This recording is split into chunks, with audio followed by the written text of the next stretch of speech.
Hello and welcome back. In the previous video I discussed things about the hardware that I was using to do my astronomy, and what I want to do in today's video is to take that a little bit further and to go through some of the software that I've been using so far in the astronomy journey I've taken.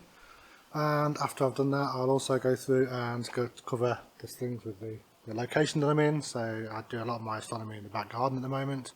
And so I'll just go and show you some of the observations I can make from there, what sort of visual skyline I have available to me, and some of the challenges that I face trying to do astronomy in a location such as this. Now, just before we start to talk about the software, there are three important things that I think I should just cover here. Firstly, although I'm going to go through a number of software packages that I've used, these aren't reviews of those software packages in any way, shape or form. There will be some opinion of mine of things I've found while I've been using those packages, things that I've thought that are really easy with them and some of the challenges I've faced with them, but it's definitely not a full-scale review of any of those packages or anything like that. So if you're interested in any of those packages that I speak about, I would suggest that you go and look further online for proper reviews where people have gone into more depth. And for myself, I've only touched some of those packages on the surface as well. I've not really gone into them in massive detail, just in my own use. The second point that's quite important to note is, you remember from the previous video when I was talking about some of the hardware I've got, yes, I've got a telescope, etc. But I also mentioned that it's perfectly feasible to do your astronomy with just a decent pair of binoculars as a starting point. So you don't need to have lots of equipment. And that also applies to the software side of things. There are certain things that you will do when you're doing astronomy, especially if you're going to astrophotography and things like that, where software starts to become more important to you. But in no way do you have to have any software to go and do this. This particular telescope, as I think I mentioned in the previous video, it has a go-to hand controller with it. There is lots of information programmed in here. There's a whole database of objects in here. It's quite possible just to take this telescope, go and set it up outside, and then just use this hand controller to point to things in the sky without having to connect to a computer or use any software in any way, shape or form. So again, although I'll talk about a number of packages, I'm going to talk about the packages that I use and things that I do with those packages, you don't need to have any software, so don't think that's the case and you do have to go away and do these things. And the third thing that's probably important to mention at this point is, when I talk about this software, is all of the software that I'm going to mention in this video either shipped with some of the hardware that I've got, or it was freely downloadable from the internet. And even in those cases where it actually shipped with the hardware, except for a couple of pieces that are like a special edition of the software that is tailored to that particular hardware, all of those packages are available in some form as free downloads from the internet. So again, don't look at the software that I'm going to talk about and think, oh wow, that's a massive expense. You know, obviously the hardware is something, yes, you have to pay for and it costs some money, but there's an absolute ton of free software out there that you can use to go and do your astronomy. Of course, some of those packages and some of the authors of those packages do ask for donations or request that it would be nice for you to donate if you find the package useful. And of course, you know, that's a great way of giving something back to the community. But there isn't a massive expense involved, so don't think that's the case. So, with that covered, no further ado, let's go ahead and I'll start to talk about the software that I use.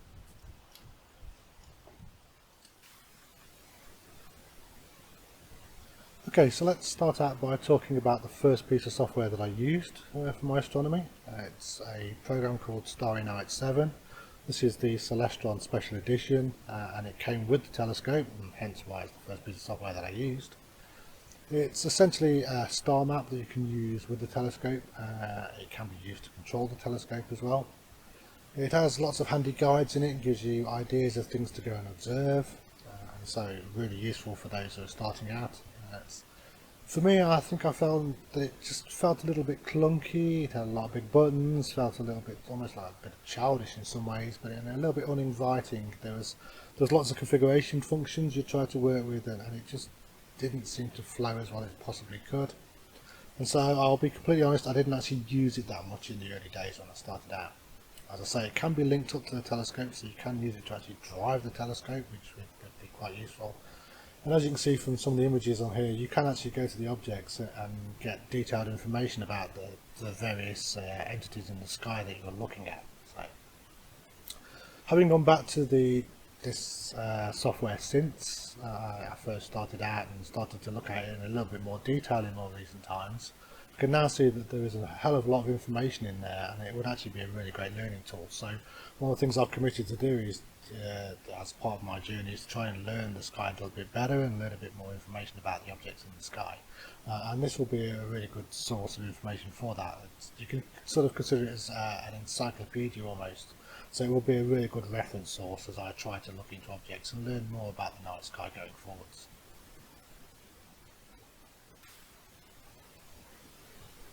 Okay, so having very briefly used Starry Night 7 when I first started out, and not really gelling with that software, I was looking for an alternative that I could use alongside the telescope.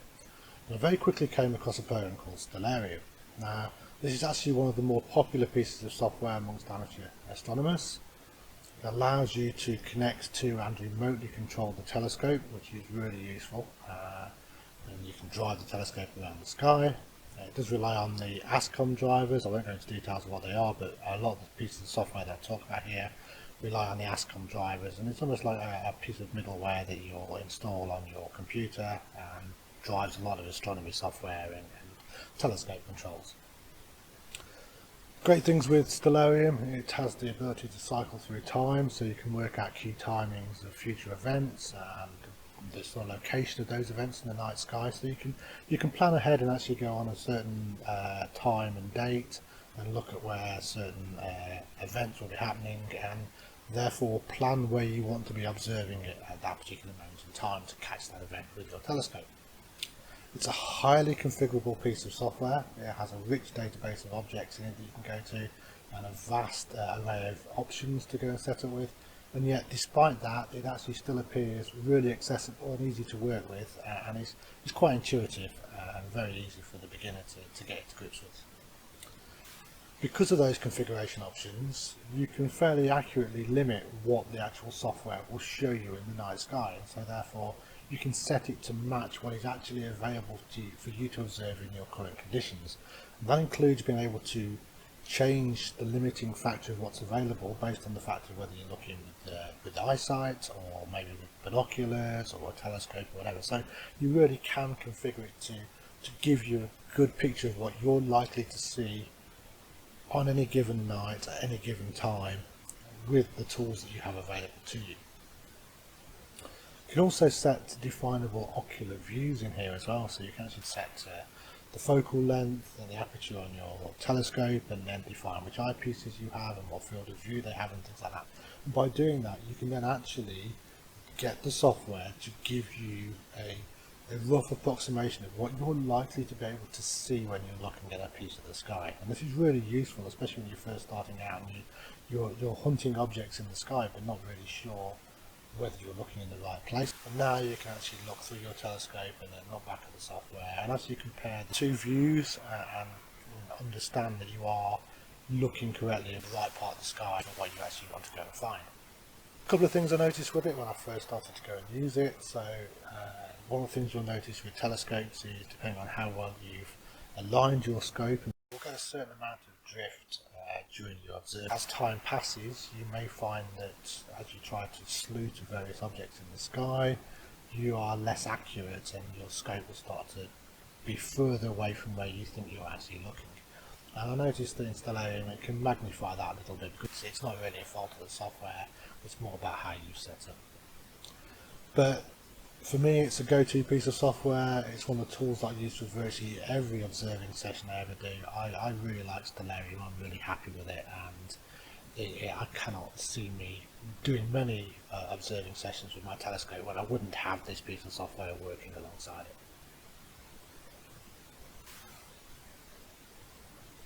Okay, so as I say, I actually use Stellarium to drive the telescope. I was looking for alternatives to that and spotted a thing called CPWI. Now, at the time when I got my telescope, this didn't actually ship with it. However, Celestron now actually ship this software with the telescope. So if you bought my telescope now, you get this piece of software alongside the telescope as well.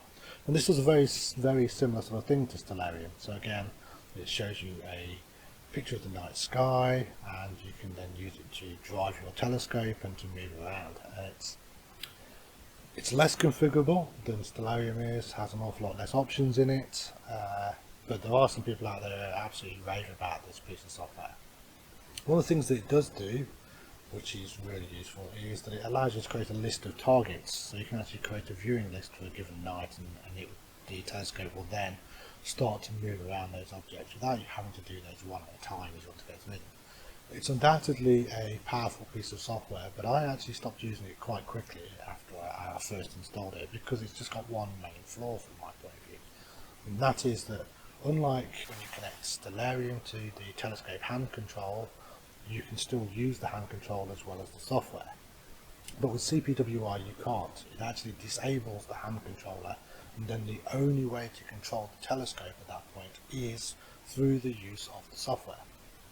Now, if you've got a camera attached to the telescope, that's not too much of a downside, but there are times when you're actually going to be stood right next to the telescope and you actually want to just make small adjustments, and having to then go back to the computer to go and control the telescope really isn't ideal. And the other thing that I did find, and this really frustrated me with it, is having seen that limitation, I actually disconnected the software from the hand controller and even disconnected the USB cable, but the hand controller still didn't actually respond after that point. I had to then turn the telescope off and back on again, and then you have to go through a full alignment procedure again, etc. So I very quickly stopped using the software. Okay, well, after I'd had the telescope for a little while, I wanted to do what a lot of people actually go and do, and that was to capture some images. Whilst you can simply program the camera whilst it's attached to the telescope and then just fire shots directly, it's much easier if you can actually do that as some sort of remote control, so you're not actually handling the camera on the telescope. So a piece of software I found for doing that was called DigiCamControl. Now, DigiCamControl can be used to remote control a number of digital SLRs from Canon, Nikon and Sony. You can use it to capture still images or video. Now, it's great because you can set it to run batches of long exposures, and so over a given period where you'll be using bulb mode. Now, the beauty is you can actually set up a script to go and do that, so you can actually store a number of different scripts that have a number of different settings for exposure times and things like that. So that makes it really quick then, once you go through certain types of objects, to sleuth them with the telescope and then just run that particular script to capture the data on the camera that you want. Another great thing with it is that you can actually save the images either on the camera or on the PC or on both. So if you're going to be doing an awful lot of imaging during a given night, it saves you having to transfer them later, and also avoids the risk of running out of memory on your card. It has a live view mode, which is great for the video capture. It's also, you can use the live view mode to help with focusing before you start taking still images, and it has a time-lapse control setting as well, which is really useful for those that want to do starry photography. The only thing I've really found that would work against DigiCamControl is, so far, I found it to be a little bit unstable at times. It has crashed on me on occasion when I use it, which can be a little bit frustrating. But on the whole, again, a really good piece of software, and it's certainly something that I'll continue to use. Okay, when I was talking about using Stellarium to control the telescope, I spoke of a problem with drift. So I was looking online to try and find a solution to that, and found a program called StellariumScope. Now, what it really adds, and this is its big point here, is it adds the ability to recalibrate the scope position from within Stellarium, and this just improves the accuracy of the Stellarium software during the night. So as you move from target to target, and you can just realign, and as you move from one object to another, you're more likely to get an accurate position during that control. I did have a few issues initially getting it configured under Windows 10. It was a little bit awkward because of some security settings within Windows 10, but that's more a problem of Windows than the software itself. I'm not blaming the software for that. The other thing it does actually have a little substitute hand controller that appears on screen. So again, in no way that you would use the hand controller to move around for doing minor adjustments. If you've got a camera set up and you're looking at the imaging on the camera, you can actually use a sort of small hand control replacement within the software itself. If you're using Stellarium, I'd definitely recommend having a copy of StellariumScope installed as well. Okay, the next thing I'm going to talk about actually isn't a piece of software, but actually a website. Telescopius is a great website that you can use for planning your observing sessions. It's free to sign up if you want to sign up. If you do sign up, it actually allows you to store observing lists for future days. It also, if you do sign up, will give you some alerts for upcoming events and things to look out for the following month in the sky, which is useful as well. But as I say, you don't have to sign up, you can just use it on an ad hoc basis if you want. Now, as well as giving you a great list of objects to go and look at, it also has some tools available. So it will have a number of calculation tools, so you can work out what your observing limits are on your telescope, binoculars and things like that. The last thing that it has on here as well, it does have some weather forecasting, so you put in your latitude and longitude and it will let you work out not just what objects you can see, but also give you a 7-day weather forecast. It will also give you what's known as viewing conditions, so at certain times of the year, under certain atmospheric conditions, the skies get sort of hazy, and so yeah, a really good website that I do actually use to plan some observing sessions for the future. Those of you that watched the previous video will know I have a CCD camera which I recently purchased. This particular camera came with a piece of software called ToupSky, and this is a renamed version of a piece of software which ships with many cameras, so the same software exists with various names given to it depending on which camera you happen to have bought. Now, ToupSky allows you to capture stills or video, and it is a very configurable piece of software, has lots of options in there, but it also is a very steep learning curve. And what I've found from trying to get to grips with it is that there's very little information available on the internet to go and help with it. But the other thing that did come over, while I've found a couple of guides, is that people will say that your own particular circumstances, what you're trying to achieve with the software, changes, so there isn't one size that fits all.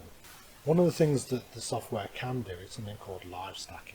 Now, stacking is a way of taking multiple images and putting them together to get more information from them. So one of the things you'll do with astrophotography is to take the images that you get with all that extra information in, and then you actually stack them on top of each other, and together they provide you a rich amount of data to get a final image from.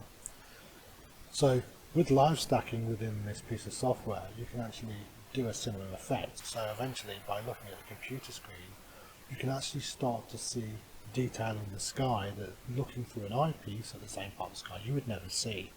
So I'm still trying to learn this software at the moment, so yeah, certainly watch this space to see how my journey continues with this software as I go forwards. And if you do look at some of my other videos, you'll see I've done a few videos already online of Neptune and the Moon and Saturn that were done with the CCD camera, and that data and those images and those videos were captured using ToupSky. Okay, and the final piece of software I'm going to talk about here is called DeepSkyStacker. Now, this is a very popular piece of software amongst astrophotographers. DeepSkyStacker is used to compute and produce a final picture from stacked images. So multiple exposures are put into there, and it will perform alignment on what are known as light images, and then integrate what astrophotographers will call their dark images, flats, dark flats, and their offset or bias images to do a final calculation and produce one final image, and that final image can then be further manipulated in Photoshop or whatever other software of choice that you may use to go and render your final images from. I've had very little chance to use it so far, so I can't really make much any sort of personal comments of what I think of it so far, but it is, or at least appears to be, well known by the astrophotography community at large, and I'm sure it's a piece of software that now I've got installed and played around with it a little bit, I will start to use it an awful lot more going forwards as I capture data and try to photograph the night sky. Okay, so there we have it. That's an overview of the software I've been using so far, and some of my thoughts on what I've done with it. So without any further ado, let's talk a little bit more about the location that I'm in and the challenges and observations that I can make from here in my backyard.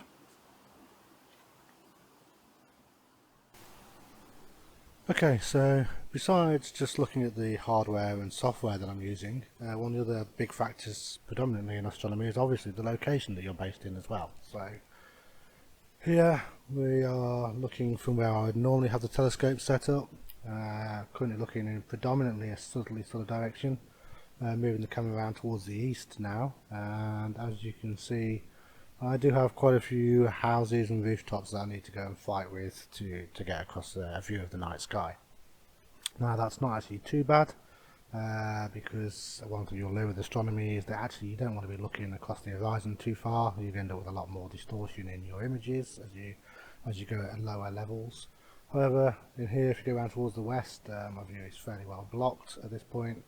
And then as we pan around here now towards northerly direction, again I've got this tree line in here that I have to fly with. So with this tree line, my view at some of the worst points is probably limited to roughly sort of getting on towards a 45-degree angle, as you can see here as I try to pan across the top of these trees. So there is definitely a restriction into what I can see from here, but it's not bad overall. I still get a reasonably good sort of visibility. The biggest problem I have is that on the Bortle scale of light pollution that goes from 0 to 9, as 9 being the worst, I'm actually in an area that has light pollution measured at 8, which is far from ideal for doing astronomy, as you can imagine. So, but anyway, that's the view that I normally have from where I place the telescope.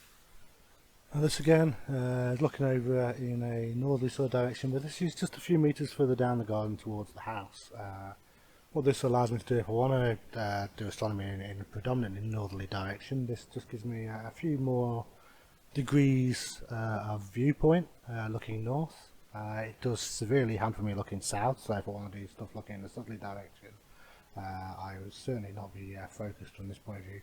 But now I actually have a view out to the west, so if I want to look at something in a westerly direction in the sky, this is certainly where I'd want to set up for the evening to go and do the astronomy from.